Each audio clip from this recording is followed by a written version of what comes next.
What's up, everyone? Thanks again for tuning in to the League Legends podcast. Today's guest is a name you already know if you've been around the game. He is a dominant athlete, a relentless competitor, and one of the most exciting players in softball today. He's torn it up this past year on the powerhouse squad Comatose, and he repped the red, white, and blue as a member of the 2025 USA Futures team. Help me make some noise for Zack Woodside. Better known as Woody. Yes. Dude, welcome to the show, man. Thanks for having me. Dude, appreciate you being here, man. It's I like to kind of canvas some of the people who watch, the podcast and be like, hey, who do we got to bring on? Yeah. Your name came up more than once. Yeah. You know.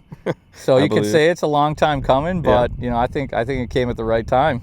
It's perfect. It's coming at the right time. I don't even know if I want to know who would give my name, but yeah, I'm interested and I'm ready to go. Yeah, I'll pull the list out when we have some time, man. Sure. No, seriously, appreciate you being on here. We start the same episode the same way. We ask our guests the same thing. We want to find out on League Legends, what hardware do Legends use? So, let's start with this. What are you swinging? What bat are you using? I'm probably a bad example for this, but I swing generally. I go between a 25.5 and a 26.5 black sheep. Really? I have the old G black sheeps, but then I'd say that's probably like 80-90% of the time. But then I also switch to, for whatever reason, if that's not working, I'll go to a one-piece Sinister and swing that. So I kind of move across the board, but most of the time it's my black sheeps. What's the weight on the Sinister? 25. Because all those black sheeps already have a half-ounce end load, right? Yep, and the Sinister does not. So a 26.5 black sheep with that half-ounce end load. Oh, yeah. It's a big bat that you're getting around. Yeah, I throw everything I got behind it, but then if I can tell sometimes, we're 5-6 games in, hands are getting slow, start maybe end capping or handling some stuff, I'll humble myself a little bit and bring it down to 25.5. I have I have an idea that a few of the people who said your name would definitely say, yeah, he's thrown everything he has at it, and I don't want to touch that ball when it comes. Yeah, I swing, that's the old classic, swing hard in case you hit it. I put everything I got behind it. Because for me, that makes it it makes my misses better. So, if, I'll get a few extra hits, even if I accidentally hit it within someone's range. If it's coming hot, that makes it tougher. Yeah, and then transitioning back to the one piece. Yep, that's kind of crazy because a lot of people won't go to one pieces just because those misses, when you miss with them, they miss bad. But that's how you center your swing again, huh? Yeah, I mean, I probably don't do that in game. But Sure. if I notice, man, that game kind of sucked, I wasn't really barreling, I might go take a couple swings with the Sinister on your total controls or whatever you want to do, and to see if it feels better. And if it does, we'll go. Yeah. Yeah. Yeah, and it works for you. It does. I'm one of those people with too many bats. Probably have 8 bats. So I go back and forth, and black sheeps are the favorite, though. That's the answer. Black sheeps are awesome. I used to have the same blue OG black sheep, and the day that it broke, the dugout, all the fellas were about torn in half. It used to be, this is the thing, that bat got so hot when we would hit our 4 home runs in league and we were out after that, we would throw that bat out of the dugout and someone grab a wood bat because they're like, don't touch that bat again. You're going to hit it over the fence. Yeah, and I used to have, I think, 4 or 5 of them sitting around when I first got it, because I was like, man, this is a nice bat. I'll just get my stockpile and I won't need to get them again. But I held on to them. They last forever, so I held on to them for so long. I was like, you know what? These are going for a pretty good price. I'll just get rid of them. I'm on my last one, and I only have 2 gold ones, and I wish I had some of those back. Yep. I just got rid of them when they were easy to get, and now they're not. Yep. I know this guy watches Connors. I'm sure he's watching, but I had 3 black sheeps at once. One was an M5, so I had the Warrior repaint. I had the wood grain, which the wood grain has always been I've said it on this podcast before, it's my favorite wrap I've ever seen on a bat. Yeah, it's pretty sweet. Yep. And then I had the Dark Horse, which is the M5 black sheep. Okay. And I'm like, do I really need 3? Because I've been swinging my torch pretty consistently. I'm like, you know what? I was like, I'll sell him the Warrior because he needed one. Yeah. And that night after I sold him the Warrior, I broke the wood grain. Yep. Every time. Yeah. That's how it goes. Classic. I've only had the M2 OG black sheep. I haven't swung any of the other newer versions. Yeah. But yeah, I don't know what I'm going to do when they go. They got however many thousands of swings on them now. Yeah. And I don't even use them in league now anymore, just because I know that they're so beaten that I don't want my last swing to be in a league game. No. It's got to be a walk-off in. It's got to be somewhere where it's important to play well, hit it hard, win the game. Then Absolutely. I won't be fine with it, but I'll be at peace with the decision. Yeah. It served me. It served you well and went out the right time. I'm okay with the logic of it. Yeah. Yeah. Dude, that the Black Sheeps have always been just such fantastic bats. I've been on a torch spell. And same as you, man. I want as many M2s as I can get. Yeah. And I broke my pink platinum one a few weeks ago, and so I got one of those new blue foil ones from EHP. And then like 4 days after I bought that one, I'm like, I'm good. I've got 2 torches now because I've had one sit in my bag for 3 years. That's an M2. Yeah. This dude posts a pink plat on like the Monster page for $350, and I just told him, I said, Marcus sold. That pink plat was my favorite bat. I'm like, I would give anything for that one. Yeah. So. And I got, some league buddies and whatnot from down in Mankato they ask about bats and whatnot, and they ask, where can I get one of these? And I was like, you don't, first of all, you really can't. Yeah. And second of all, you shouldn't spend the money required to get one of these now. Yeah. Like, I got it when it was a regular price. If you want to get it, it's going to cost you way too much to be worth it to your 1-2 nights a week league and no tournaments. Just don't spend that coin. Yeah, you'll get 3 for the price of 1. Yeah. Yeah. It's too much. Yeah, without a doubt. Okay, so, that's it's good arsenal. Black Sheep with a Sinister. What about the glove? A2000. I've been A2000 all my baseball days. Not this glove, but I have a 13.5 for softball, but I've always had, as I've grown up and outgrown gloves, it's been A2000 every time. A2000s. I had a Mizuno, I think it was, for about 2 days, and then my car got broken into and everything got taken, and then just went right back to an A2000 when I got my new glove. Hardly even got to use it. Just stick with the A2000. Yeah. No, I like that. What about cleats? You got to be moving quick out there. What keeps you agile? Yeah, I got I used to have the high top Nikes. I wear the Nike football cleats usually because I blew apart my ankle a few years back, so just a little extra support. But this year I have the low tops back just because I was told my high tops don't look good.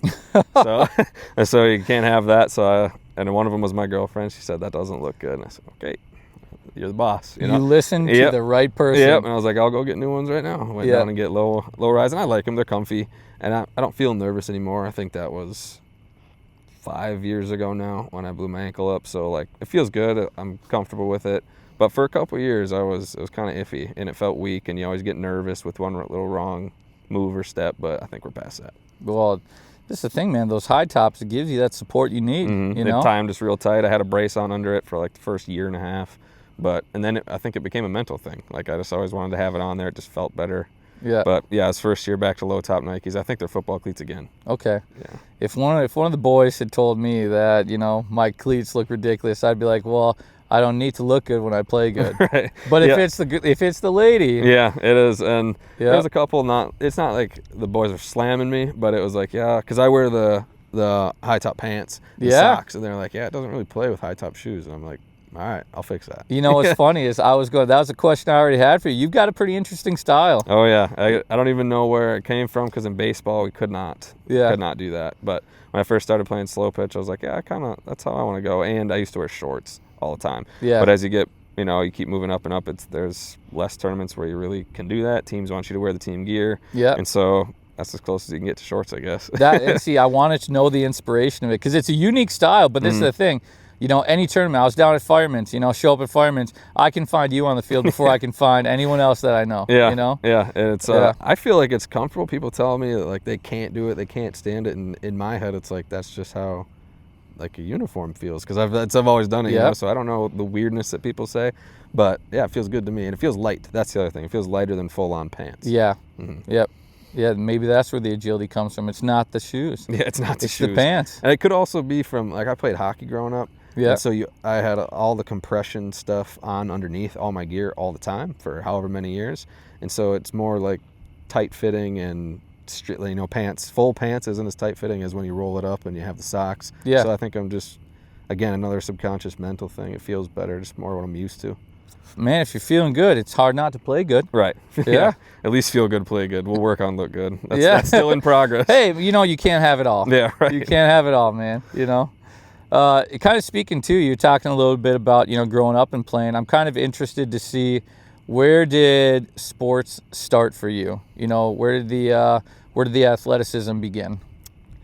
As long as I can remember, I was hitting wiffle balls if you play hockey or maybe not, knee hockey set, if you're familiar with those little knee hockey sticks like this big. Minnesota, you have to be. Right, yeah. Yeah. And I had the big, I still remember, I think probably still have it at my dad's house, just a big old wiffle ball bat with a huge barrel, big yellow barrel, and he'd just underhand big old wiffle ball to me, and I just whacking those around. I probably got videos of those on VHS tapes now. Yeah. But it was, yeah, I'm like 5 maybe, you know, just super young, and I was always playing and grew up on the ball fields, watching my dad play.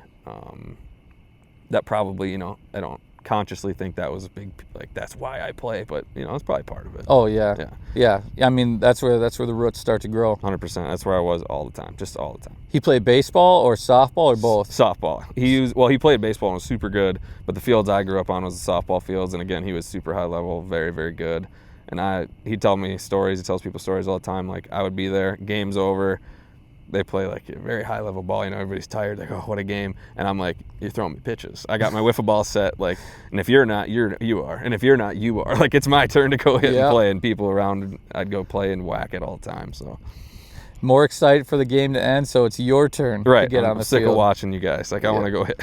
Dude, my kid is the same way. We'll get done with the game, and he's like, Dad, can you pitch to me? And I'm like, yeah. Yeah, not even out of the dugout like you over here. Yeah. It's not like, did you guys win? Like, how'd you do? It's like, can you pitch to me? I'm like, yeah, buddy, let's go. You got Let's it. go pitch. That's awesome, man. Okay, so start up watching your dad playing since you were just a kid. What about going into school? Because you grew up in Mankato, right? Yeah. Yep. Okay.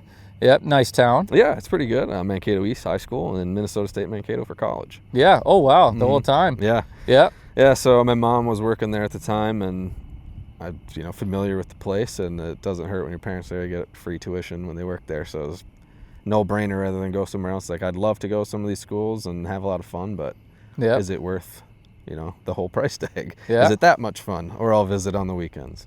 So, yeah, MSU, it was a lot of fun. It was a good time. That's a no-brainer. If you can get tuition, you know, for any discounted price at that point. Right. Yeah, that's a no-brainer right there. And MSU's a nice campus. Yeah, it was fun. And I was, like I said, I was familiar with it. I stayed like at campus or on my own, so it wasn't like living at home and having to deal with that. But yeah, it was a good time. Yeah.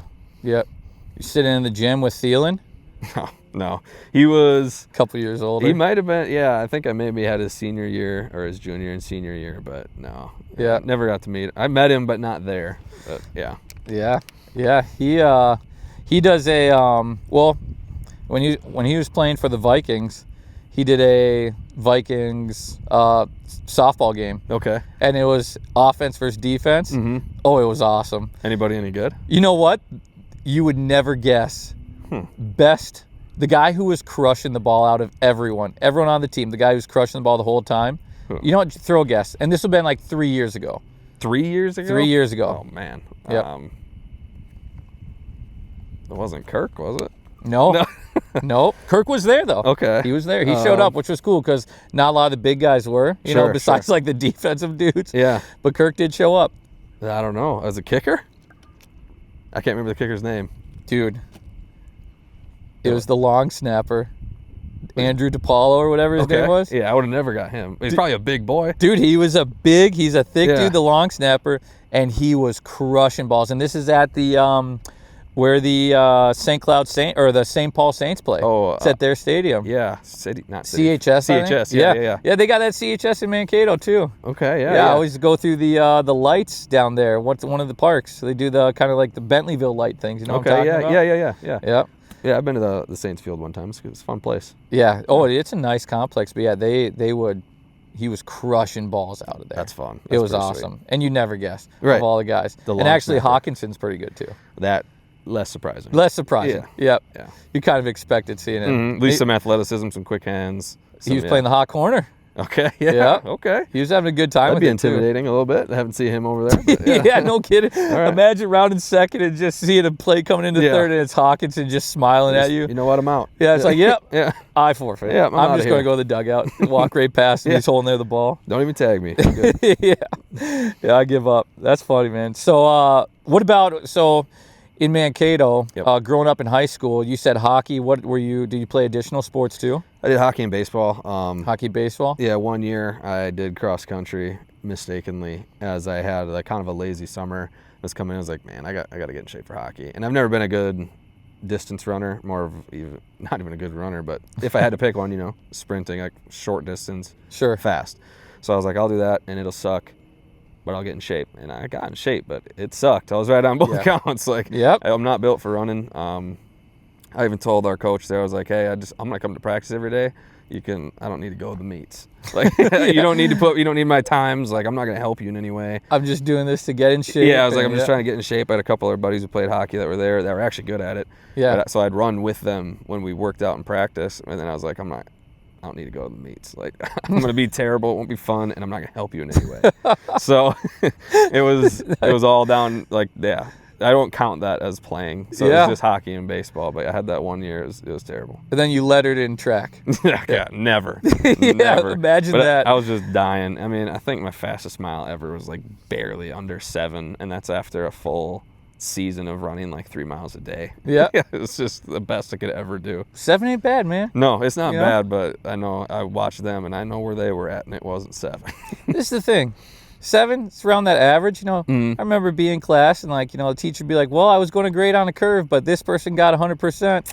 No one liked that person. No, that's true. Yeah. Yeah, you land right in the middle of that average. I'm smooth with everybody. There you go. Yeah, you get a lot of friends. Yes. Nice. So yeah, it was good though, like good experience. Like every day just going into it and be like, I know this is about to suck so much, and just doing it anyway. Grinding it out. Yep, and just getting it done. That's awesome, dude.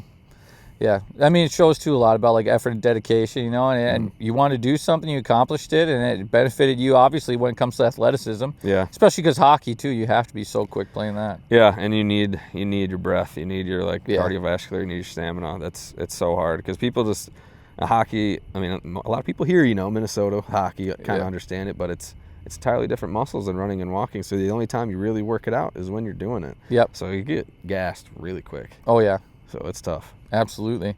It's not a sport for the weak. No. No. That's why I saw myself out. I was done. Nice. Nice, man. All right. So then going to Mankato, going there for school. What do you go to school for? Special ed. I'm a special ed teacher. Nice. So I guess education majoring in education. It was fun. I had a fun cohort, really fun group of people. It was a great time. Any sports while you were in Mankato? Intramural softball, did that. Nice. Didn't play for the school at all, but Yeah.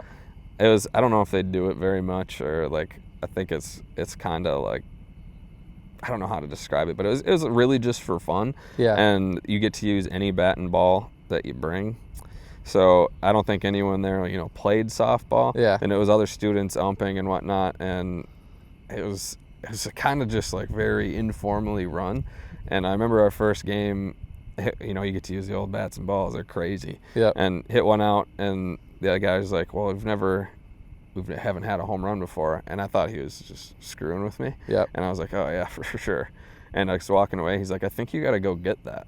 And I turned around and I was like, I don't think you're kidding anymore. I was like, What are you talking about? And he's like, yeah, you got to go get the ball. Like, that's the ball. Yeah. And I was like, no, I don't. I Yeah. was like, what are we doing here? Are you kidding me? Yeah. I was like, no. That's the best part about this. You're right. Yeah. I was like, no, absolutely not. And it wasn't contentious or nothing, but it was a weird situation. And it was a lot of fun, though. We had some boys, there was a few people who grew up in Mankato that went there as well, and we all put together a team, so it was fun. It's like the Sandlot. It's like, now we can't play anymore. Right. You know? And at first, I'm used to getting razzed by all my boys that are there, and it was like, yeah, that's the first one I've ever seen. Nice. Like that type thing. And I thought that's what it was. You're like, that's the first one. And I think he was figuring out, like, what do we do? We don't have a ball. Yeah, that's our only ball. Yeah, that was it. So it was interesting. But we played on. It was a fun season, and there was like 6 teams. That's as many teams as some leagues have now. That's awesome. It was cool. Just an intramural college softball. Yeah, and then that crazy. reminds me too, is some people like have the comment, to check that illegal bat, whatever you want to say. I was like, there's no rules. Yeah. I was like, what do you want to do? Right. It was great. It was What a are lot you of fun. supposed to check? Right. Yeah, like, check what? I'll tell you what it is. yeah, our governing body says you can. I'm like, what governing body? There's no rules. So I'm sitting here with a beer, dude. We're not playing for any sanctions. He's got a dart in, just ripping one down. He's just hanging out. Nice. That's crazy. I had a buddy who played baseball in Mankato, and I've tried to get him to come and play softball for years, and now he's up in Duluth, and there was one night where I thought I had him to come out and sub for league, but didn't get him. Yeah, I've had a couple. Like, I lived with a couple baseball players while we were there, and every time you bring a baseball player out to try, it seems like they love it, and it's so much fun. So much fun. Yeah. So much fun. I wish it would happen more. Me too. Me too. I mean, that's the whole focus, man. Finding more ways for people to, learn about how much fun we actually have. Right. It's key, dude. Right. So you had to start playing softball, I'm assuming, before you went to college. A little bit before. Yeah. I kind of had I want to say like a completely wrong perception of softball in a way that my only experience ever was watching my dad. Yeah. So come to Who played high level. Right, but Yeah. I didn't know about levels. I didn't know anything. So I'm going Colorado. I'm going across the country and watching him play in these tournaments where obviously, looking back, those were great games. Yeah. But my perception coming in when I started playing is that's how it is. That's how everyone is. Yeah. I was like, that's how the game is. That's the expectation. Yeah, like that's just this is how the benchmark. This is where it starts. Coming in, it's just like that's just how people play. So I come in my first few games just kind of nervous about it, and then I was like, wait, like it's just coincidentally like people who aren't very good, or maybe is it not actually like that? Yeah. And it turns out it's not actually like that. Not everybody is like that, guys. I still remember watching guys, in Colorado in the thin air hitting bombs onto the infield of other fields, and I'm just like, man, these Imagine guys are if so it was, good. dude. Yeah. Dude, ESPN tennis would get booted. Right. Softball be on daily. Yeah. I was If like, that's how it was that's everywhere. just how everybody is. I was like, this is crazy. That is. So yeah, I had a little bit of experience, and then I played with my boys, my Mankato boys, at MSU in local league, and that's kind of how we started the same way in league. Okay. There's 8 divisions at the time, so that was so nice. That's crazy. But I come in again with that mindset. I was like, God, everybody's so good. Yeah. I've only seen them playing. Everybody's so good. We're gonna go D8, like just get our feet wet. Yeah. And man, we got F-bombed every week. We got yeah. mother effed out of the building, and I'm like, Yeah. dude, I didn't know. None of us knew, but there was like 3-4 of us that were baseball players at the top and figured it out, like top of the order. So Yeah. a few balls would get hit hard right away. Yeah. And then the teams got, guys out there in jeans and barely even own a glove and stuff, and they're out there to play for fun. And we're using the old bats and balls still and hitting just rockets, and we're learning that it's not all like how we've been watching. Yep. But we still have buddies, that don't do that and weren't that great in the bottom half, so I don't even think we won it. But you get a few balls through the infield at high velocity to start a game, and you're in the lowest level. That I get nowadays why they were mad. But we had no idea. I came in scared myself because I'm just like, like I'm saying, everybody's so good, man. Yeah. Like, Dude's wearing jeans and a white cuff. Like, that guy is that tough. guy doesn't care. That guy's Holy sweet. cow. Yeah. I was Yeah. like, man, this is going to be tough. But it took a few weeks, and I was like, okay, so this is multiple teams now where it's just not like that. Yeah. And, it's my dad warned me, but, I obviously didn't listen. And I was like, no. Like, I've watched. Everybody's good, man. You guys got excited. We're like, we're winning a few. This is great. And then Right. like, oh, we're winning all of them. Yeah, we're going to win every single one. And then once you're, like, we can't just switch leagues, like, after it starts and we're in, we're just going to ride it out. And like I said, I don't even think we won. But it was, we got earfuls for a while. Oh, I'm sure. Mm-hmm. Yep. That'll happen. Mm-hmm. Just took a handful of baseball players, and it looked tough, I'm sure. But it was fun. What was the team name? Rush Liquor, I think it was. Oh, nice. Just like light yellow jerseys with blue lettering. Cotton. I worked at Rush at the time. And I Yeah. was like, let's go play. Yeah. And, just grabbed a few buddies. And of course, when you're putting together a softball team, like, what baseball players do I know? So then you grab baseball players, and then we just grab our mutual buddies and fill the team. Yeah. And it was a good time. But we heard about it for a little bit. Oh, I'm sure. Yep, I'm sure they gave you an earful from time to time. Oh yeah. But if you didn't win the league, it's like, come on, guys. Right, at the end of the year, give us a break. we can point to that at the end of the year, Yeah. but every week that goes by, you hit a ball hard, or maybe a guy goes for a ground ball and it's harder than what he's used to, and it hits him in the knee or the arm or something, and he's your fault. Yeah. Oh, yeah, right. Yeah, what am I? Sorry, Yeah. man, I don't know. Like, it's easier if you use your glove. Right, and even back then when I'm first playing, it's not like a BP'd all the time or anything, so it was just swing as hard as you can. Where it goes, it goes. So Yeah. if it's like, if it's out, great, because like if it's a home run, we weren't playing with any thoughts or rules. It was just see how hard I can hit this ball. let's see what we can do to send this ball. Yeah. Yeah, I still do that, and I still get out. Right. I've got it, and I've got still that there. down to a T. Yeah. Man, I've got that down. Oh, it was a blast though. Yeah. Well, let's transition to starting to play some real competitive ball. So going from Mankato leagues Yeah. to actually getting into some competitive ball, playing tournaments. How'd that start out? So again, I had a few buddies that were playing in the league, and I knew they played on weekends, and I couldn't shake that perception of what weekend ball was like. So I think I hesitated for a while. It's kind of hard to remember, but I started playing with A and B transmissions for a little bit. I actually Okay. played with Rounders first, Rounders Sports Bar and Grill. out of Mankato. I played a year with them, and then A&B Transmissions, and that's the hometown boys. Okay. Yeah, and we played for a couple years. We had a lot of fun. We won TI Treasure Island. Oh wow. Six is Wild. Yeah, Sixes. That's a fun one too. It's really fun. Yeah, we won that a couple times, and I think that was the second year that we finally ended up winning D-State, and that was one of my most fun tournaments of all time. D-State. Oh man, you think, like everybody has that same thought, like whatever I've done, and it's like D-State. It's like, yeah, dude, that was so fun. Every game, we probably have a picture of the bracket somewhere on Facebook, however many years ago. Every game was 7-6, 5-4. That's awesome. 8-7. I think we had 3 or 4 of them were one-run games, and it was walk-offs or like sick plays at the time to save the game in the end and to go through. And to win the title in the championship was a walk-off. It went through hometown boys going through, and every game was just gritty, one-run, back-and-forth battles, chirping. It was so much fun, man. I'll never forget it. It was a blast. Dude, you can win your first bracket game, and if it's a one-run walk-off or a sick play, it's like winning state. Right. You know?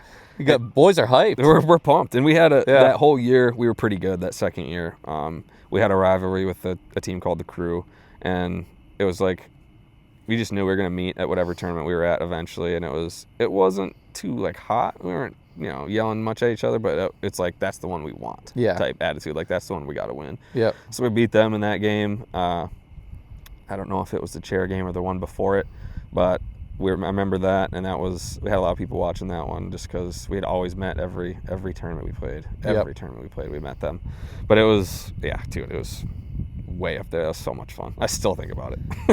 It was so much fun because it was like all your boys from literally Mankato and kind of the surrounding areas, and just all coming together in league. Oh, let's go play, and we ended up going through in D-State at the time. When we're playing that, that's awesome. It felt like the top of the world. Yeah, it was so cool. Yeah, one of the last guys on the podcast just went and won D-State. Oh yes. Turn 2, they went and won it. Yep. Yeah, I was watching. So they played Outlaws, I think, in the chair game. Yep. That's like half of the old A&B team. Really? Yeah. Shout out Outlaws. There you go. Outlaws get. I like that. Yeah. So I was watching that game, and like I had it up on live stream on my phone. So I watched some of Turn 2's championship and a couple like just randomly turn it in and out. I'm not gonna pretend I watched the whole game, but I was tuning that tournament in and out. And I know it rained and delayed for a long time, and but I heard they clean swept. Yeah, they did. Mm-hmm. They did. Yeah, they went and beat Yoakum.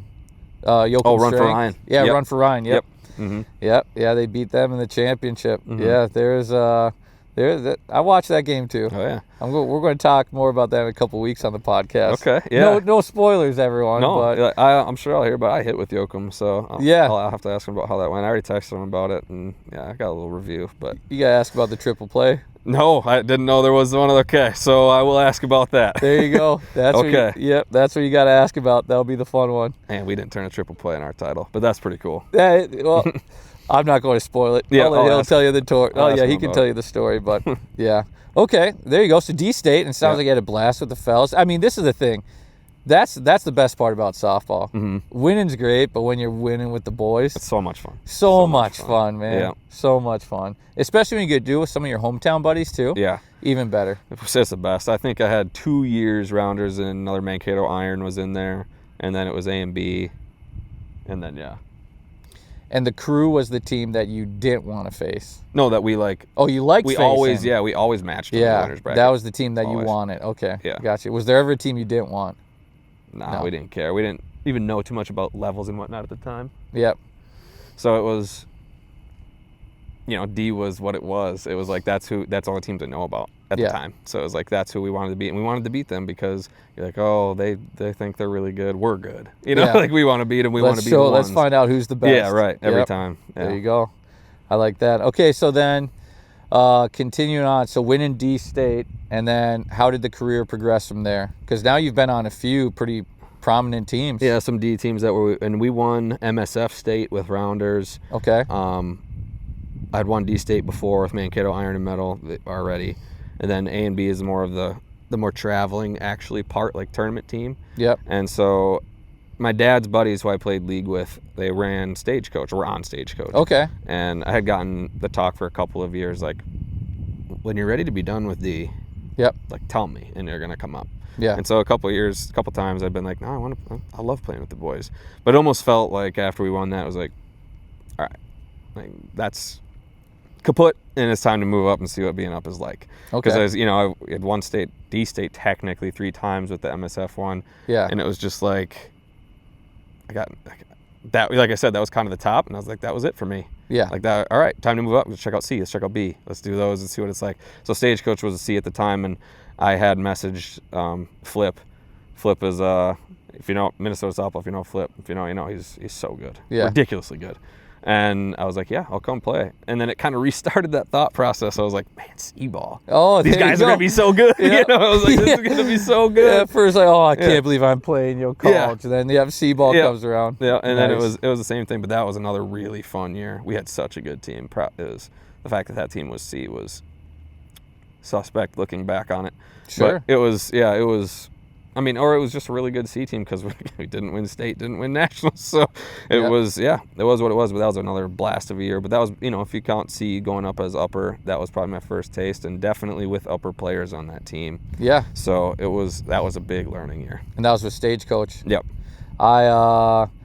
Growing up, I was from Kimball. Okay. And so I spent a lot of time snowboarding at Powder Ridge. Okay. A lot of time with Mike Klepner. Klep. Yep. Shout out Klep. Shout out Klep. Yeah. I love Klep. Yep. Love him to this day. Klep's awesome. He sure is. I don't know I hope he's still playing. I haven't seen him. I see him around randomly at some tournaments, but man, Klep rocks. Yep. Yeah. Yes, he does. Yeah, he's been actually crushing golf, but he came out a few times last year. He came out and he played Cold Spring, which was awesome to see him out there. I love anytime I see him on a field. Yeah. I love that guy. Klep, he's so much fun, man. So much fun. Yes, he is. So your C ball from going from D with Rounders and the Iron. Yeah, Mankato Iron. Mankato Iron. So then you go to Stagecoach, play with Stagecoach. So were you with them when they won down in Oklahoma? No. Year before.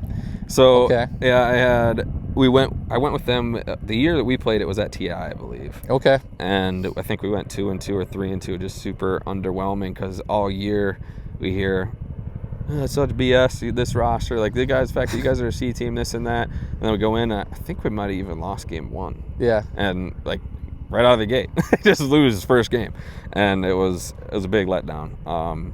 We went through that, and yeah, like I said, think 3-2, maybe 4-2 tops. Okay. So nothing, like just right at the end just died. But throughout the whole year, we had a lot of success. Nice. Yeah. Nice. So then that year when they won in Oklahoma, what team were you with?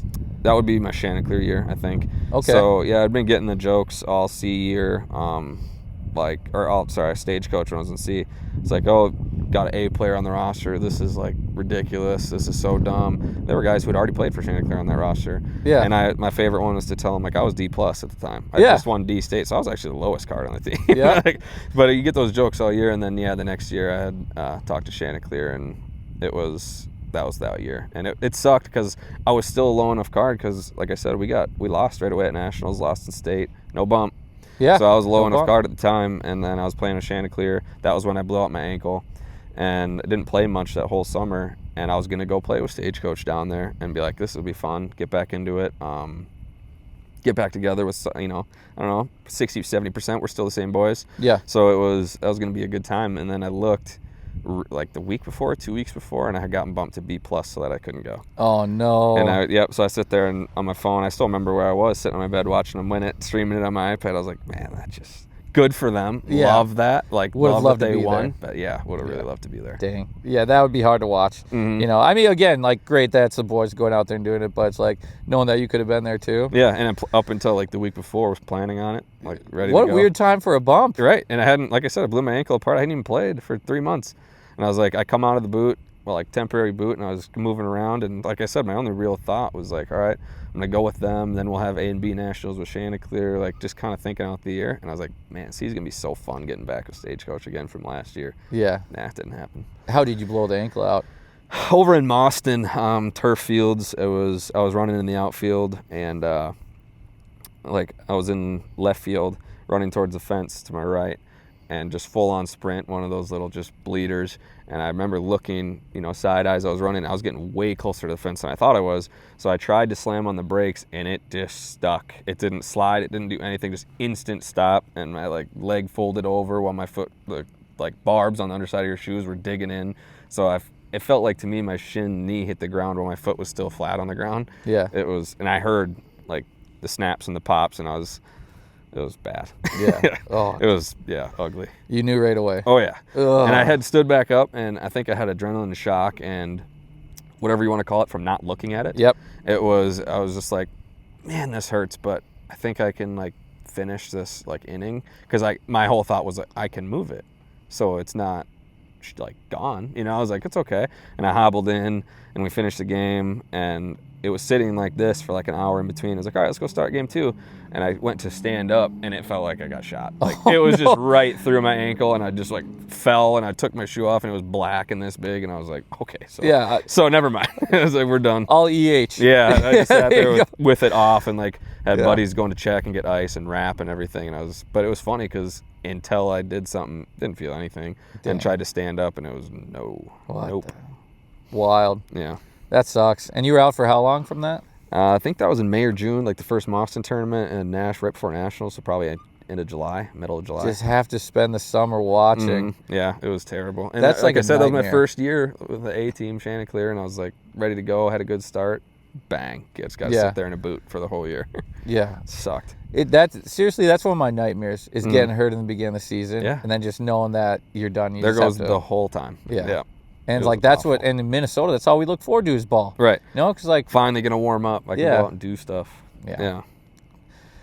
So from Chanticleer, after that, so A team, where'd you go from Chanticleer? Had a couple years of Chanticleer. So Chanticleer original team, and then the second year, the Chanticleer sponsor, we kind of split off into a second team, and that team is what is now JEC. Okay. Like that team was the original Chanticleer team, and so we had a second year that was also Chanticleer. We had Clemson colors. We were purple and orange. It was a rocky year. On paper, we were really, really good. It just didn't pan out. Yeah. Yeah, it was tough. Shoot. Yeah, we had a lot of fun guys though. We just couldn't put it together. Couldn't put it together when we needed to win, and didn't work. Yeah. That's how it goes sometimes. Yeah. You know, that's the authenticity of the sport. Mm-hmm. You can have the best team, but you have to play together. That's why it's a team game. Got to work. Yeah. Yep. Absolutely. Yep. So Chanticleer for a few years. Yep. What after that? What came next? The Herd. So the Herd. The Herd after that. That's a big team. Yeah. So that was when I had talked to a couple of my guys on Drip City. Yeah. Said we were going to bring them together. We're going to make the Herd, and that was another team where it was like, you look at it on paper, we're like, wow. Everybody's like, wow, this team's going to be something, you know? Yeah. And we go in first tournament, Waterloo maybe. I think it was Waterloo. And we lost. It's like you can play like a ton of games. I don't even know how the bracket works, but I think we ended with 3 or 4 losses somehow. Yeah. And we went through there, and we lost to a team called the Flirts. Shout out Flirts. Yeah. We lost to them right away, and it's like, you know, a local team from Waterloo. I think it might be a strip club or a bar or something. And it was, you know, it's it like could be, or it might be both. Yeah, it was like a local team, and we just lost to them. So of course you hear about that coming back to Minnesota. It's like, oh, you guys, what? Like, what's going on there? And then that we heard that, like, it registered. Like we need to. That's where you need it. Yep. We can't lose that game, because I think we came in on the same page, like, we're dogs, you know, and like it's gonna be all right. And we took that loss, and then the talking kind of got to us a little bit, like, oh, they can't play together, this and that. And man, we started rolling. Yeah. We went hard. We rolled through. That Corky's year was one of my favorite tournaments ever. We had multiple games, down 10, down 15, down 18, and we'd leave them on the field. Yeah. Like, we'd mercy rule them the other way at 15. And that whole year was a blast. We clean sweep Corky's, Dudley, Fireman's, everything with no losses, undefeated all the way through. That was a strong year. Well, my strongest year so far. Like, that team was crazy. Dude, it might be crazy how like paths mesh together, because I'm going to ask you this. Well, this is crazy if this is the case. Small world. Would have that been like the year after the COVID year of Corky's? Because there was that COVID year where instead of Corky's being the beginning of the year, it was in like July. And then the year after, it was back to being early. It was 22. So that might have been it? Yeah, so it might have been that one. My first experience at Corky's, first ever experience, I walk up to the main field after our game was done, because we played Friday night too. Walk up to the main field, and I'm in the center field of the main one, you know, where all 4 of those mesh together. And I see a ball hit to the fence, and you might know this guy. I see a guy, big beard, center fielder, a shorter guy, grab the ball, pick it up, and it's the first time I've ever seen a ball thrown from the outfield fence to the second baseman on a line. Gunned it. Okay. And it was the Herd. Okay. So is there an outfielder that's got a big dark beard, a shorter guy? Our center fielder for the Herd. Maybe it wasn't center field. Oh no, he was Drip City at the time. It was Drip City at the time because they all had drip on the back of their names. Yeah. So maybe it was 2021. Yeah, it might have been 21. Yeah. Okay. Yeah, I don't know who that would be. Maybe didn't make the Herd roster. Yeah, or was he okay, it might have been, was he left-handed?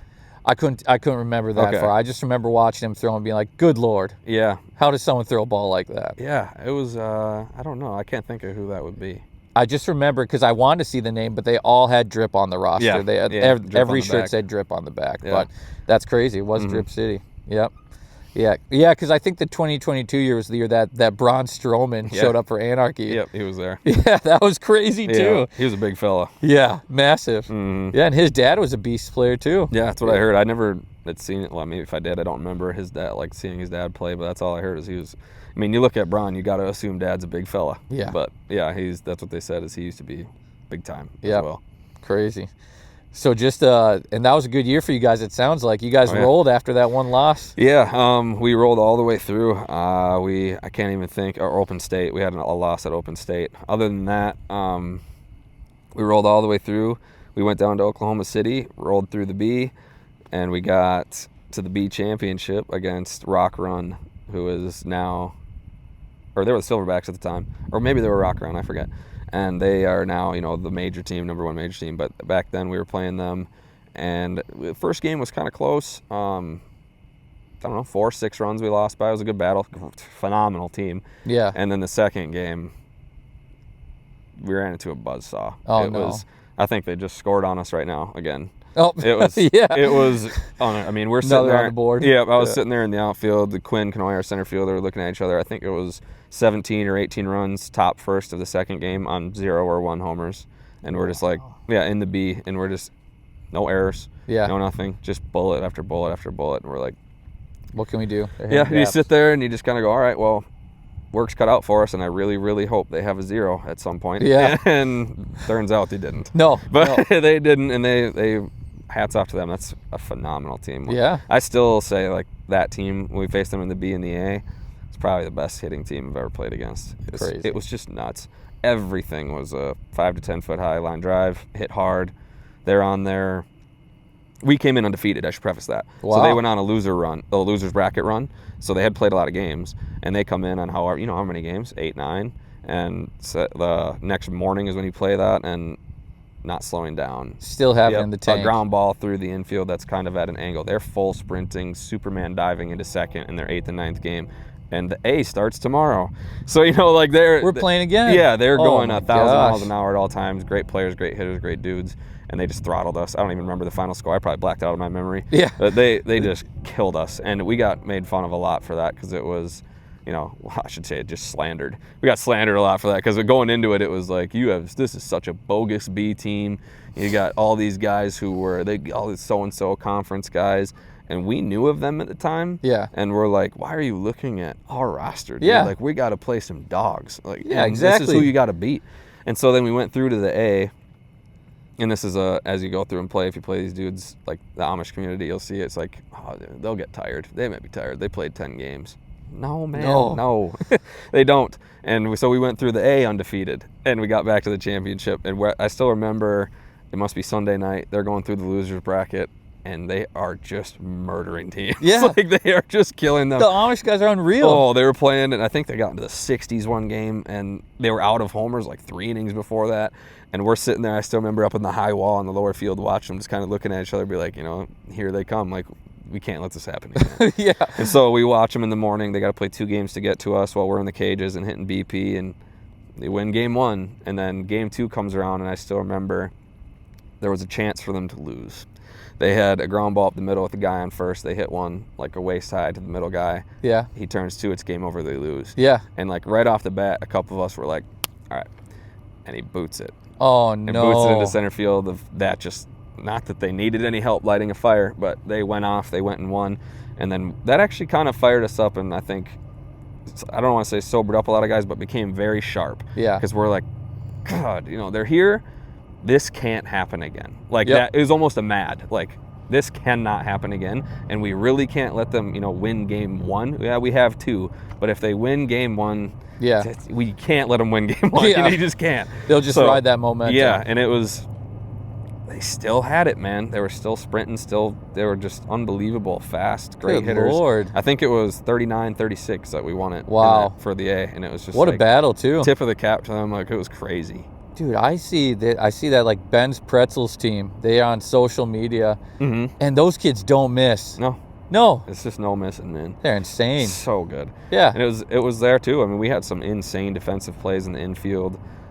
Ground ball off our pitcher Malone at the time, 1,000 miles an hour, and it just hits him in the back, and he goes and on a like off leg fall, flips it out of his glove off the ground, like scoop and throw to get him out in the 6th, 7th inning. Dang, dude, it took some plays, like it was tough. Yeah, but that year was wild. A dream. It was sweet. Yeah, that's what you want, man. Right.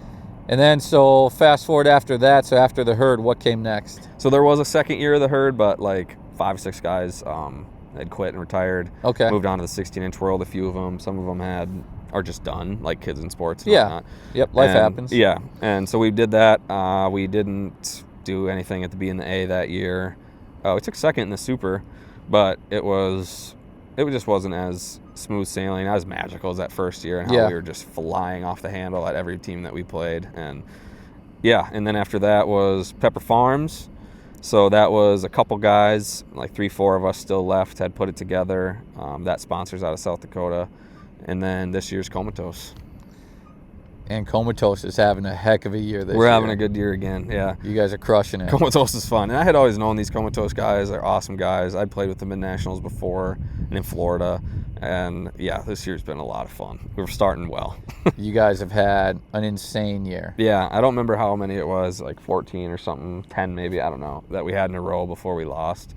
And, it's a good year, and we're looking forward to Oklahoma. Yeah. And we're going to see a lot of those familiar faces down there that we've played over and over. Yep. Yeah. Comatose is having a heck of a year. So fun to watch. I watched you guys at Corky's. I watched you guys I watched you at Bloomington, which, it's cool. Okay, yeah. Yeah. It's a great roster. Yeah, every now and again, I get to play against one of the guys. Every now and again, Miller will come. Sure, yeah. And he'll play in Bob Cross with some of the boys that he knows there. Yeah. And I haven't got him out this year. Yeah. I'm so tired of pitching him because I'm like, I can't get him out. Yeah, he's a good dude. He probably I think probably Subaru he would play with. That'd be my guess. Yeah. Yep. He'll come and play with those guys. Played against him in Gilman too. A lot of fun. Great guy. But I just wish he would let me get him out once. I'll put in a word. There you go. Yeah. If you could, Yeah, hey man, come down and let's miss one. Yeah, just tell him whatever dollar amount needs to happen, Slide Tell him to something. check under the plate after the end of the game, There we go. Perfect. Yeah. With Comatose, and you guys having a year, you're repping not a Comatose jersey today, but something a little different. Yeah. Yeah. Yeah, that was this year. It was a little bit different. It was quite a feeling to learn that was the case. Dude, this is one of the things that I've been anticipating the most about this episode. Yeah. Is learning how this happened. Yeah. It's so exciting, man. So tell me, like, how did you find out that you were playing with Team USA? So, I mean, it's not a cool big phone call or anything, so you just get an email, and sometimes I didn't get this, but sometimes you get an email that, like, you're being considered. Yeah. So, like, sometimes you get an email that, like, you're under, I don't know the exact verbiage, like I said, because I didn't get it, but they're like, you're under consideration for this, and then I like that I didn't get that, because I would hate to get that and then not make it. Yeah. Like, that'd be tough. That would I wouldn't be a want heartbreaker. That. So otherwise mine was just like from the USA director. I just got an email that was like, welcome, congratulations, you've been selected for Team USA Futures and whatnot. But I kind of had a hint, because the director messaged me on Facebook, and I know who he is. Yeah. And he messaged me at Facebook during the time when I know the emails go out. Yeah. And he's like, hey, what's your email? And I remember, and I remember staring at the phone like, what else could it be? Yeah. And I just gave him an email and I sat back. I'm having a 50th birthday party. Yeah. I sat back and I was watching my dad at the time. He coaches fast pitch. Okay. And I was at the fields watching him, and I got that, and I put my phone just like that, set it in my pocket, and I was like, am I dumb? Like, am I not thinking of something that it obviously is? Yeah. I was like, I don't understand what it could be. registering for nationals, my email was written terribly with my terrible handwriting. I don't know. And I just sat there and was like, there's no way, but it has to be, right? Yeah. You know, I was like, it just has to be. So then, I don't know, 15 minutes, whatever goes by, and I looking at my email and it pops up and I got a selection message and I was like, man, that is the coolest thing. That's insane. And it hadn't even, like, that feeling of how cool it was hadn't even hit, because I was sitting there convincing myself, like, just running through. yeah, I was going through every scenario. I was like, yep. what could it? Because it couldn't be. But then I was, you know, I'd flip back. What else could it be? You know, I was going back and forth. So once it hit, I was like, wow, that's really cool. Yeah. And my dad was coaching, and I showed him through the little chain link fence. I was like, check that out. He gave me a little finger five, but I had to go because we had league. So I had to get out of there and go play league. And he was like, nice. And then we just talked later about it. But yeah, it was really cool. Dude, that for it to be that moment, well, one, amazing you checked your email. I should probably check mine. Maybe I was selected. I don't even look at my email. Yeah, I mean, you don't even want to see the number. I'm in 6 figures for unread emails because I sign up for everything. Yeah. But once I got that message of what is your email, you know, like I said, I was like, I had to sit there and refresh, and I was like, what is this going to be? So yeah, and then once I saw it, I was like, wow, that's crazy. Yeah, you got every free trial that's in the world. Scroll past it, add, delete all this. Like, I got something coming. But what a moment, dude, to have that happen, especially, you know, with the whole, like, inception of your whole career being watching your dad, to have that happen right next to your dad, too. Yeah, and it was kind of like, there's been a couple years before where I had a pretty good nationals, and that's where they go to the AB, AA, and Super with a committee, and they assign you points, I think how it works. Okay. There's a committee, and they did, like, just give you, like, something, a rating, and it ends up being top 14 guys, and that's how it goes. And I had thought I had, like, our herd year 2022. Yeah. Lights out. Yep. Like, we all hit really, really well, really good. And I was like, this might be the year. Yep. And I got guys who are on the team, you know, buddies, and they're like, hey, did you get your email? The first time I was told that. And I was like, what are you talking about? Yeah. What do you mean? And they're like, for, like, future stuff. And they were, you know, to them, it was like a given. And I was like, what? No. I looked through my email, went through all this, like, no. I'm like, oh, that sucks. Kind of ended. Next year, same thing. Hey, man, did you get your email this time? It's like, and I knew what they were talking about. Second time around, I looked through it, and I was like, no. And everybody's like, well, I don't get it, but whatever. There's a lot of good players. Sure. So then it was kind of out of my head because those were my top years. Yeah. Like, in my head, once that year ended, I was like, well, it would be pretty insane to go up from here. Yeah. So if I didn't make it from that point, it's not in the cards. Yeah. Like, it just is what it is. So then when I got that email, it was just like, it was completely blindsided, because I had some buddies who were like, you had to know. It's like, I thought before.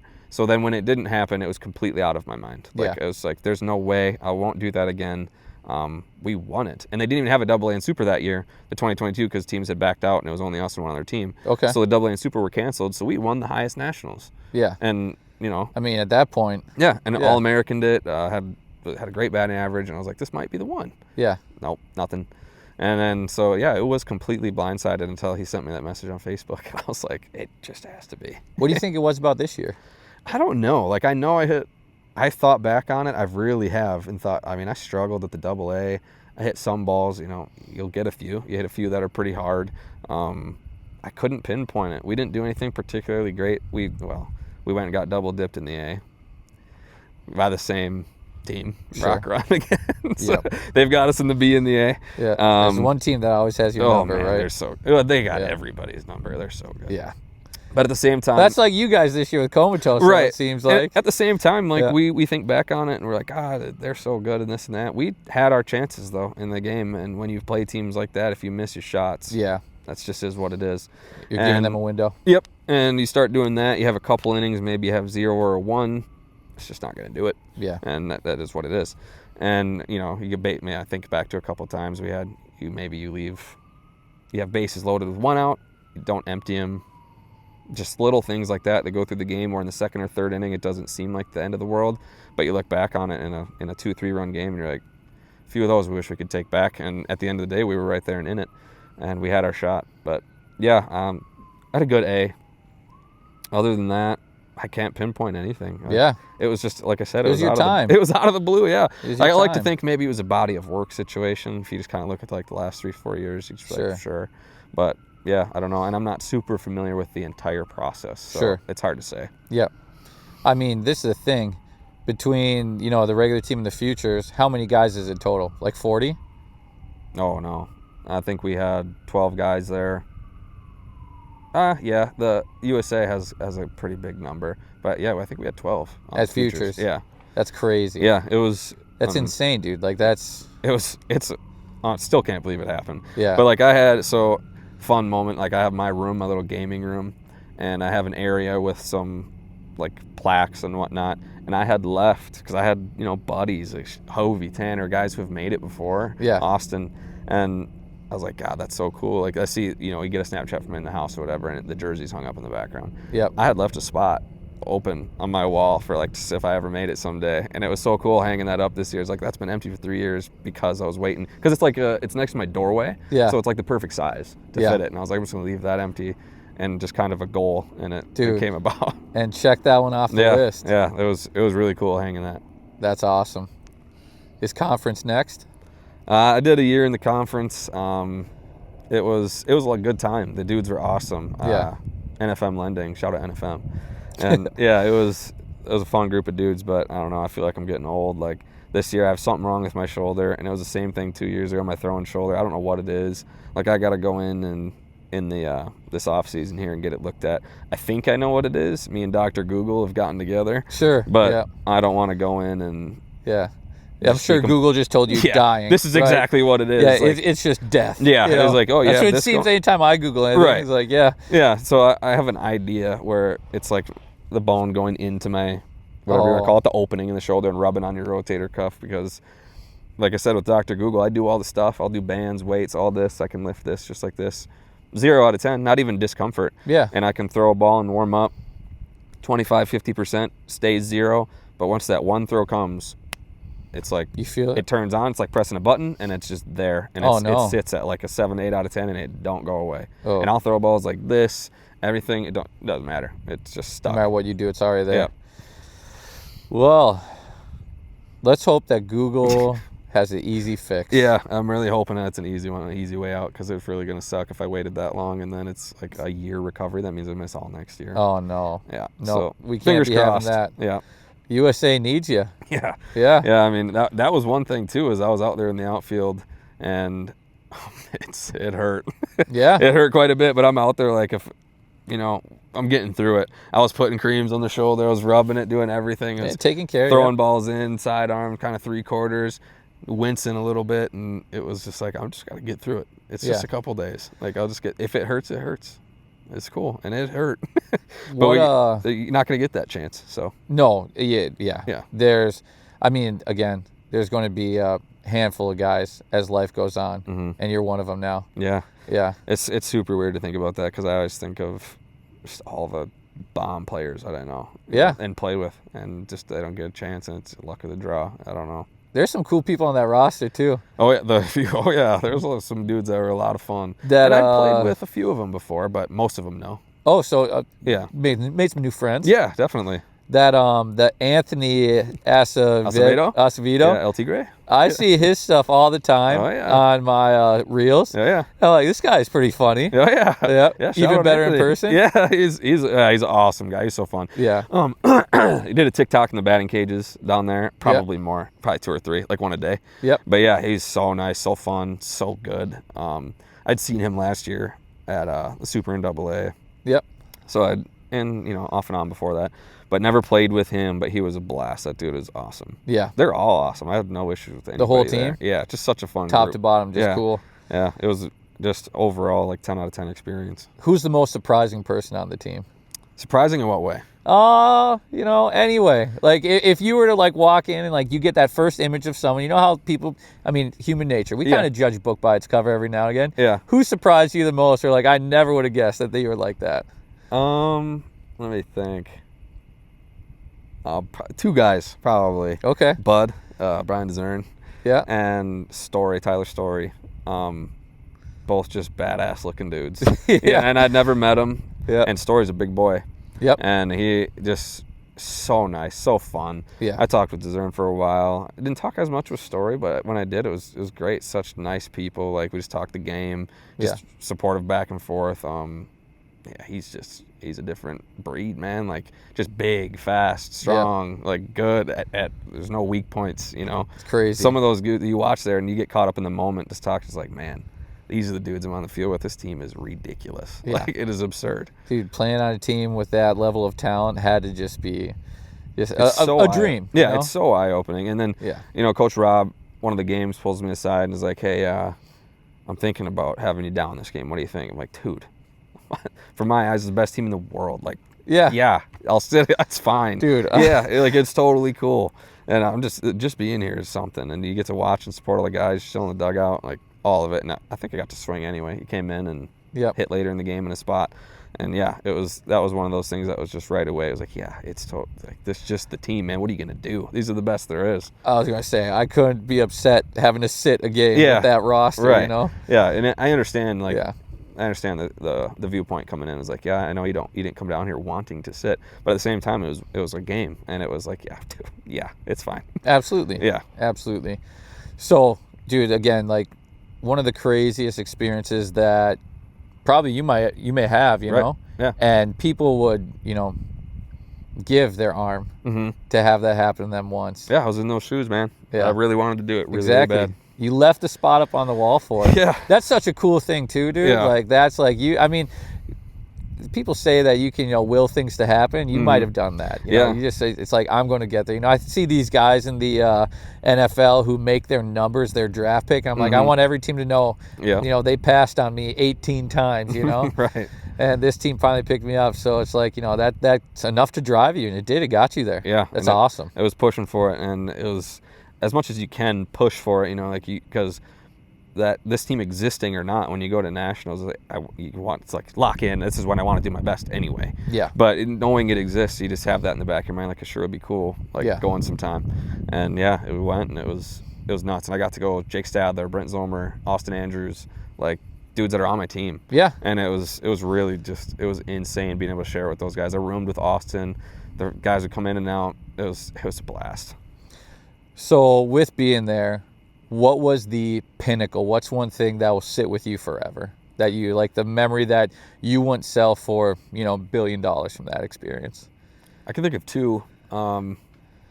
Just playing USA. Yeah. Playing USA, that game was the one game everybody wanted to come see. Being in that environment, intense, this isn't even my team. Yeah. We're here to win. Everybody's on the same page. We're dialed. We're pumping each other up. And we smoked Canada. Yeah. So that was the other one. Coming in, it's a border battle. It is USA versus Canada. And we came in through that, and we, 15 random, I think it was. We had a great game against them, and we were on it. And, that was a blast. And having tied for first, not similar to what you're talking about, but my mom and dad were there. Yeah. Girlfriend was there. Allie was there. My little nephew Liam was there. So having everybody who's kind of been around while I've been playing come down there and support that was awesome. Yeah. Hey, I mean, I've been told that your dad has been your biggest fan since day one. Yeah. He's been there through absolutely everything. Yeah. Which has got to be an incredible experience for you too to have him there for that. He's got the nickname the GOAT for a reason, and I modeled everything in my game after him. Watched him grow up, whether it's subconsciously or consciously, is wow. Someday, someday I want to be able to do that. And I still play with him. I drive down to Mankato. I missed league night tonight. He's playing in league tonight down there, and I still drive down. Being a teacher in the summers, I can do that and still play with him down in Mankato. And we're sitting on a 3-peat title right now. There we go. So this was the end of the regular season, but we already had first locked up. So I didn't go down there, and playoff starts next week. Yep, playoffs are next week. Yep. If I was going to say, I heard the man is concrete. Oh yeah, I heard he is built. So I don't want to get on his bad side. No, he's built like a bull. That's what I've been told. I still have a video I posted last year. I don't know if it was in playoffs or not, but down there you got 300 fences, full fields, and he's over 60 years old, and he put 3-4 out in a game. Oh my God, whacking it. Yeah. And it's there's nothing like playing with your dad though. There's playing with the boys, and there's playing with my dad, and I'm not even gonna try to put one over the other. They're both just amazing. Yep. Would you trade the USA experience to beat him in an arm wrestle? Oh my God. I'm sure you can tell that's a question from one of the boys. Yeah. Yeah. I'd love to lie and just say I've already won. Everybody would know that's just not true. Oh, you'll get fact checked quick. Yeah. I don't think I can. I don't think I can. Bragging rights forever would be kind of awesome, but I don't think I can. First off, nobody would believe me. Yeah. So if I go around and be like, I did it. Took him down. Yeah, everybody would just look at me like, Obviously you didn't. No. So. Yeah, let's see the receipts. Yeah, so bud. I would have traded this for everybody to be like, no. Yeah. At least you came back with some receipts Right. here, right? Yeah, exactly. So Yeah. I would need it to be on camera. I need it to be televised. I'd something. But yeah, it would be. I can't. It's close, but I can't. That is the dude. It's moving the needle, but. Yep, I chatted with a few of your boys before. They said that this would be a close one. This would be a controversial one, and you were right with how long it took you to, land on keeping the Team USA I'm still title. kind of tossing it, but I have to. You'll be at night just sitting like, I don't know. I'd love to beat them. Did I answer that right? Yeah. I got to stick with it. Yeah. Well, hey, wearing USA across the chest is a dream that millions of people have for every sport. Yeah, for everything. Yeah, so it's crazy. It's an insane accomplishment, but I've heard, though, that you're actually the not the first USA player in your household. Yeah. Allie, my girlfriend, she played. She went to USA hockey camp. She went when she took a break from hockey. Was U.S. Olympic speed skater. Yeah. And then right now done with hockey and kind of just done with all that. Getting concussions and breaking ribs every other week. Went to play bandy. So bandy is like field hockey on ice, and the ice is enormous, like bigger than a soccer rink. Yeah. And so she's Team USA for that. Wow. Yeah. Man, she made it tough to follow. She did. It was tough, and that's one of the running jokes in our house is when I put up my plaques and whatnot for softball to make my gaming room just mine. Yeah. Just put my stuff up. She came in the next day and threw hers up, and it's nice. about conservatively, 5-1, plaques of hers across all three walls, and I have a corner, and then my jersey right here in the corner. But it's covered. She's, generational athlete. Was Miss Hockey coming out of high school. Pro hockey player, played for Boston College. Crazy. Yeah, half those plaques are NCAA plaques. Yeah. What do you want me to do? Yeah. I was gonna say she made it tough to follow. Yeah. It didn't even give you 24 hours in the room before she had to start hanging her stuff up. You're like, we got to get a bigger room. There's a small chance I had a little maybe gloated or said a little something funny, but sure. Yep. And then tomorrow that was kaput. That was put down. Yep. Yep. At the end of that, that's awesome, man. Yeah, so that's literal, that's not saying lightly, generational athlete. Yeah. Good at everything. I did a little research after I had heard the word that you were the second USA athlete. I'm like, how is this possible? Yep. Oh, 2 and 1 under one roof. Yeah. I'm like, man, Minnesota, whatever's in the water here. Fun fact, Carly roomed with us, Carly Hart. Really? Lived in the basement for a while, so there's 3. Oh, Lord. Yeah. You know what? If you guys got a room, I'll rent it out just for the chance that I might be a USA athlete. Something's in the water over there. No kidding, man. Yeah. You guys have a well. You don't have city water. You're right. It's our own thing. MJ's secret sauce, whatever they call it. There you go. Jam. You have the Space Jam. Yeah. Yep. Just tape the sticky note on and you're good. Yeah. Yeah. That's funny. Another one for you. Would you trade the USA experience for? It sounds like you had a run where you and your boys went to Worlds and you 10-runned every single team. Oh no! Yeah. And it was like you guys put up 30 runs every single game. You gotta tell the whole story so I know, because I know I don't want to take away from you, because this is a pretty cool accomplishment from what I've seen. But I need to know. Explain the run you guys went on that year. And tell me if that's something you'd trade for the Team USA. Oh, so that was in Vegas, and that was again with 90% probably the hometown boys, and it literally came about let's go play, let's just go do it, let's go have fun, like we did with A&B. Let's put the team back together, and we went out there, and I don't know, I think we'd won 1 or 2 already, and we lost just a brutal game, just a game we should just never lose. 10 errors, the yips were contagious around the whole game. Couldn't hit the broadside of a barn. It's one of those games where you can't, 7 guys can't do anything right. Oh, no. And it was still a close game. We just lost. And so, of course, when it's close, you just sit there and just get mad, because it's we had 1,000 things go wrong, and we still almost won. And we went through that. Devastating. Mood was poor. Yeah. And we go through, and I don't remember what day it was, because I think it goes into Monday. So it was the last day of games, whatever games the championship was on. And we get up early morning. And, oh, man, we went on an insane tear. It went from none of us can do anything right to none of us can miss. Yeah. And it was, shout out Evan Aber, leadoff hitter. He was every single time to start the game, I think it might have been 5 games in a row, he lead off for us and just flip one into the left field corner. And if you put a hula hoop out there, it was landing in the hula hoop every single time to start the game. Just a little 2-foot circle in the corner. Yeah. And it was just rinse, repeat to Perfect. start the game. And I think Yep. it was all 5 games. We had 10 in the first inning at Wow. minimum. And we were just going, and one of those games where you couldn't miss. And then, yeah, we were a little bit on too much of a high and kind of ran out of juice. Like the last game, I think we had one more game to go to get to the chip, maybe 2 at most. But yeah, it was at minimum 5 games of just relentlessness. So after that, still going on a tear, just crushing teams. You obviously wouldn't trade that then for Team USA, right? I don't think so, but man, that is really one that I think I know who asked that, and it really is one that we really wanted to win. That would have been so fun. Some of the most fun you ever had. Yeah, just bring the boys down there, and we had guys that were coming. Like earlier games, we're coming straight off tables at the casinos and coming to play. Nice. Throwing bets on games and still then dropping chips out of their pockets. Right. Yeah. And then we start on that roll because back then it was like we didn't have the mindset we do now. It was like, God, that loss sucks. Now we can't do it because there's, I don't know, 50, 60 teams, whatever there was out there in D Vegas. There's a ton. That's crazy. So we're like, we can't come all the way back through this, and we just honestly kind of moped, and we just went on an absurd tear that happened for no reason, and like it just shouldn't have. But that was part of the fun of it. That's the best. Yeah. Yeah, it was absurd. Yep. To roll through a loser's bracket is a great time. Yep. Ton of fun. But I'm sure losing that game was tough. It was really tough because obviously you go out there, we want to win it. And yeah, losing that game, the problem was, like I said, why we got kind of so down was we lost it early. And when you lose it early in such a huge field, it's like, man, you got such a long road ahead of you. But we took it. We went flat. And that was part of the reason we got to keep going, because every game was over in 4 or 5 innings. Yeah. So it wasn't so you weren't burning innings, out. Yeah. 7 innings. It wasn't just dragging on. Yeah. So yeah, that was another just super cherished memory. And again, that's like a lower level ball. Like that still sticks with me to this day. Those games were unbelievably fun. Yep.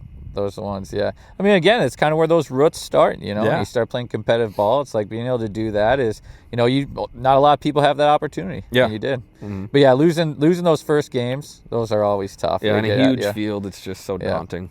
Is it worse than losing in Bloomington 0-1? Not much is worse than that. Okay. So that was the Stagecoach year. Again, the year we hear about how good we are all year long, and we go back and face my old boys, and I think it rained a ton in the morning or something like that. So they went to 5 innings, 1 pitch, and we went to the open fields. Yeah. And it was, open fields, no fences. Shut out 1-0. That's Bloomington. It was. Oh man, you're shoulder to shoulder with the fielder, the outfielder on the other field. Like you warned me, if a ball is coming from your field, I'll tell you type situations. Yep. And so we made that mistake. All of us kept trying to hit it as far as we can, and they're sitting 400 feet back there. You're out. Yeah, and it's over before you know it in 5 innings. So it was, and I think their one run was like a low ground ball line drive, rolling forever.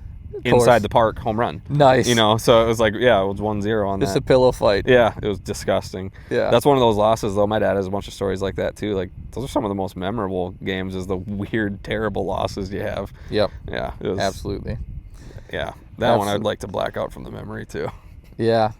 What if you had a magic eraser Yep. where you could pull one thing out of your memory of something you did during ball, what would it be? That is a tough one. So if I could erase like a certain game or a certain at-bat or something like that. Yep, just one experience where you're like, I wish I never would have done that, and you just get to erase it and it removed from history. Happen. Yeah. Well, I'd like to. It probably isn't the point of the question, but the game where I blew up my ankle. Sure. I'd really would like that to not happen. Sure. But as far as bad memories, that one, or it's hard because some of them are so bad that it's like funny to look back on. Sure. But it was terrible in the time. There's another league game we lost in Champlin. We had looked at it legit on UAAA or USSSA, and it was a AA roster in league, and we lost in the first round of playoffs to 9 guys, and some of them were wearing jeans. Yeah. And we lost that one. I mean, like now it's funny, but we were sitting there staring at each other like, should we like quit?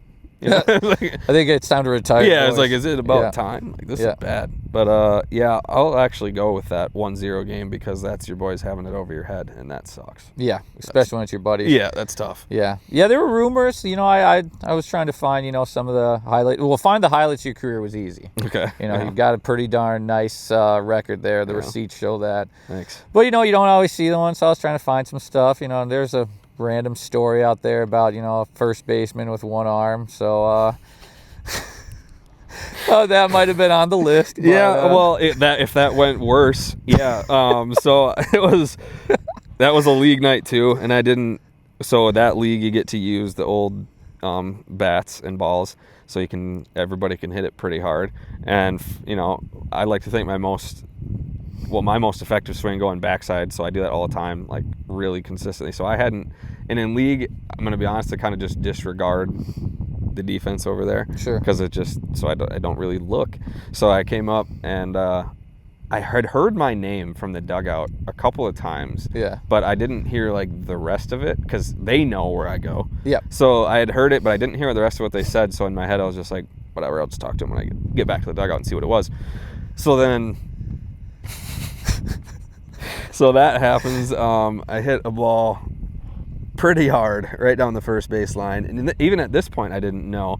And the guy kind of like moved out of the way, and it went into the right field, and I just jogged to first and was taking my batting glove off. And when I was jogging to first, I just hear all the commotion in the dugout, and I hear, Jesus, Woody, and this and that. Yeah. And again, in my head, I'm like, what's the big deal? Like, what is going on here? And so a couple hits went by, and I scored and came in, and they're all just staring. yeah. I'm like, what is happening? What's going on? Like, what are we talking about? I just hit I got a like single a stain here. on my shirt. Like, Yeah, I was like, I just hit a single. Like, I didn't take a bad hop and like hit anybody. Like, Yeah. nothing happened, So then I get back in the dark. I'm like, what? Like, what are we doing here? What's funny?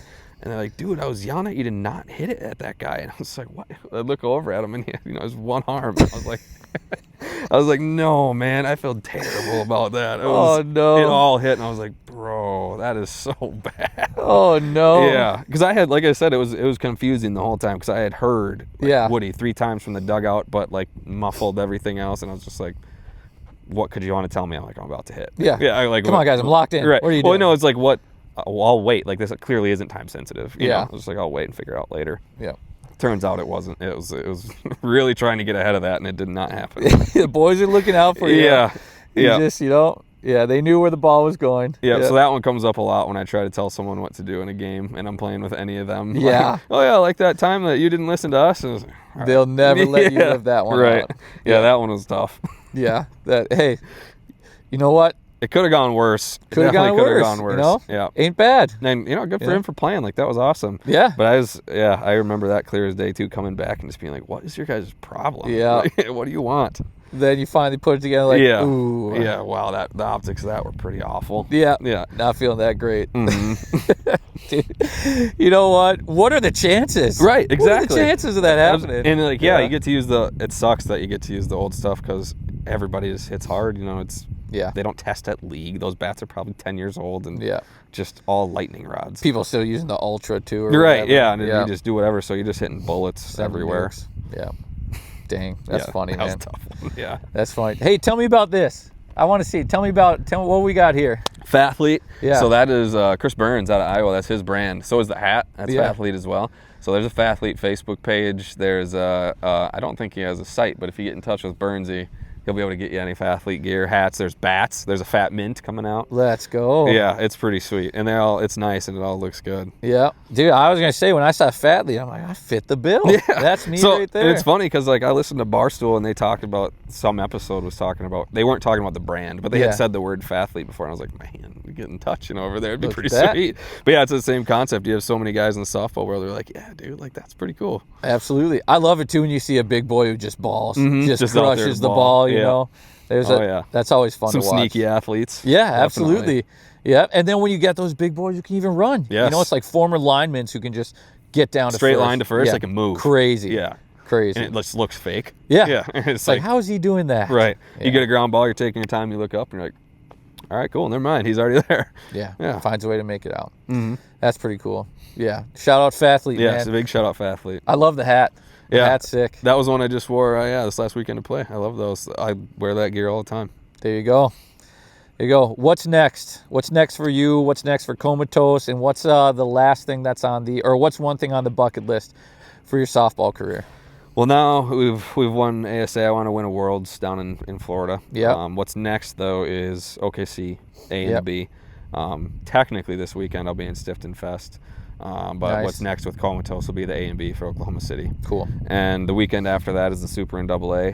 Yep. Hope it happens. There's teams that are saying they're going, and in years past, everybody's going until you're not. Yeah. And like the week comes before, and they want to save for the major, or their last weekend they had 2-3 guys go down with injuries, and whatever it might be, it's not on until it's on. Yeah. So we're just going to wait until the week of. I want to go. I always love going to those tournaments and playing the best, but those are the next 2. And then after that, it is Florida for B and A Worlds. Yeah. And that's at Space Coast? Yep. Have you played there before? Oh, yeah. Yep. What's it like? The stadium, well, the whole thing is sweet. The whole thing is just a perfect, all turfed out.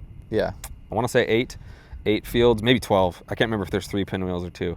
And they're just immaculate. Like everything is turf front to back, and the stadium is so much fun. Stadium's this big stadium, same thing, all turfed out. It's hard to compare. Like if a field is all turf to a different complex that's all turf, it's relatively the same. Yeah. But the environment with Worlds with everyone there puts it over the top.